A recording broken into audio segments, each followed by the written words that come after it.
It's just really a delight for us to be here. Question for all of you. How many of you have yet to launch your first teenager into adulthood? Show of hands. Wow. Half and half. I would say we're probably 3/4 or so. Well, it was interesting.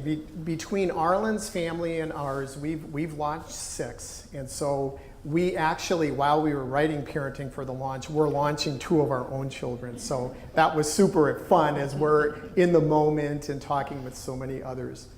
And it was a big deal for me back in 2008, where it happened to our family the first time with our son, Michael. So it was spring of 2008 that I retired from my investment management career. And over the summer, I built a curriculum for financial literacy and life skills. And then in the fall, it was time to launch our son, Michael, to Pepperdine. So Dad has this moment of, have I covered everything? Just like what Tina was saying, total conviction. I went to the den. I came up with a list of exactly 100 life success pointers that I would share with him over the next 2 weeks. And so, but here's the deal. The way the Lord has taken this list, the list turned into a book. I had never written a book before. This was never my plan, but it was his plan. And the list becomes a book. The book turns into a leadership and life skills curriculum courtesy of Arlen that is now training up young people all around the world. And so it's just been an amazing journey, an unexpected journey, and now the Lord's getting us more and more involved with parenting. So that's so did any of these comments ring true a little bit?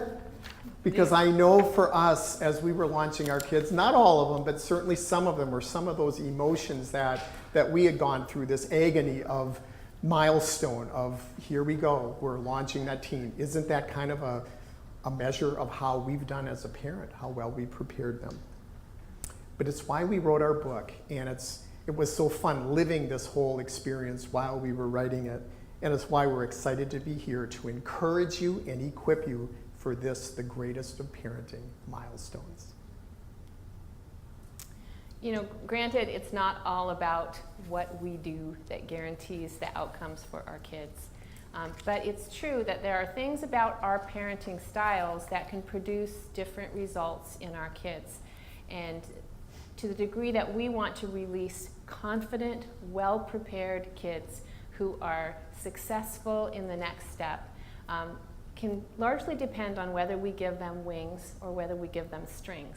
And you'll hear us talk about the wings versus strings thing a lot. Imagine an eagle. An eagle is free to soar, to fly, to go where it wants to go. Compare that to a kite. A kite is controlled by some strings, and it's never really free to go where it wants to go. So wings would be anything that we do that empower our children to live lives of integrity, live lives of impact. Strings would be those things that we may do, even with good intentions, that inhibit our children from reaching their full potential.